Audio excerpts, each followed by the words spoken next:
మనకి భగవద్గీతలో 17వ చాప్టర్ వచ్చి శ్రద్ధాత్రయ విభాగ యోగం ఉంది.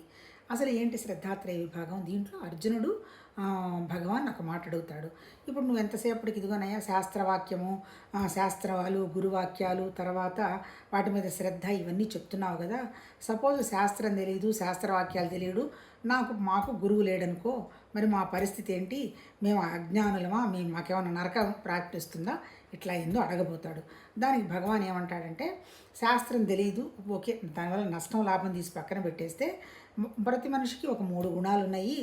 సత్వగుణం ఉంది, తమో గుణం ఉంది, రజోగుణం ఉంది. ఈ 3 గుణాలు ఎక్కడున్నాయి?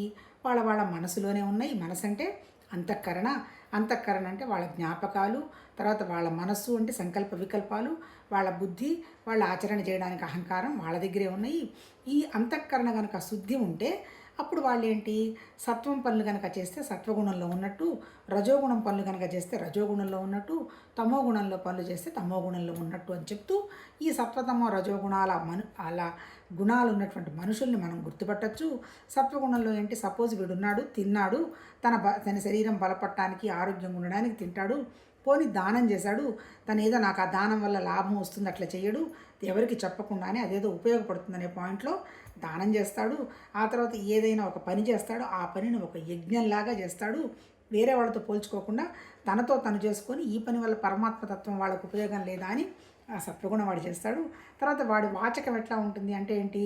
వాచకం అంటే మాట, ఆ తర్వాత వాళ్ళ శరీరం కానీ వాళ్ళ మనసు కానీ ఎట్లా ఉంటుంది? శుద్ధిగా ఉంటుంది. నోట్లో నుంచి అనవసరపు మాటలు రావు, దూషణలు రావు, అట్లాగే అనవసరపు దూషణ ఆలోచనలు చేయడు. శరీరంతో సహా కూడా శుద్ధిగా ఉంటుంది. ఎందుకు? శుద్ధైన ఆహారం తీసుకున్నాడు, శుద్ధైన ఆలోచనలు ఉన్నాయి. ఇది వాడు సత్వగుణం లక్షణాలు. ఇక వీడు రెండో వాడు ఉన్నాడు రజోగుణం. వీడికి పులుపు, కారం, చేదు అనేటువంటి అంత తీవ్రత ఇష్టం.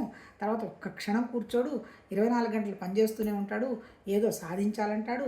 ఆ తర్వాత తను చేసిన ప్రతి పనికి ఫలం లేకపోతే ఒక చిన్న పని కూడా చెయ్యడు, లాభ నష్టాలు వేసుకుంటూ ఉంటాడు.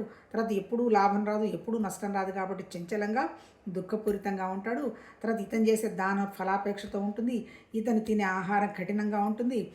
ఆ తర్వాత ఇతను మాట్లాడే మాట కూడా ఆ లాభ నష్టాల బేస్లోనే మాట్లాడుతుంది అని వాడు కూడా రజోగుణం చెప్పాడు. ఇక మూడో వాడు ఉన్నాడు, తమో గుణం ఉంది. అసలు ఏం చేస్తున్నానో తెలియదు, ఏం మాట్లాడుతున్నానో తెలియదు, ఫ్యూచర్ ఏంటో తెలియదు, అలా ఉంటుంది. అందుకని ఈ 3 గుణాలు అందరిలో ఉంటాయి. కాకపోతే ఒక్కొక్క గుణం ఒక్కొక్క డామినేట్ చేస్తుంది. అల్టిమేట్ ఏంటి? ఈ 3 గుణాలు అనేవి జస్ట్ ప్రకృతేను, అంటే సృష్టి మొత్తం ప్రకృతేను, మనకు కనపడుతున్న ప్రతిదీ ప్రకృతేను, ప్రకృతిలా కాంది ఏం లేదు. ఈ ప్రకృతిని కనుక మనం దాటగలిగామంటే ఉన్నది ఒకే విషయం అనేటువంటి అవగాహన మనకు వస్తుంది. అదే భగవతత్వం. ఆ స్థితిలో ఉండి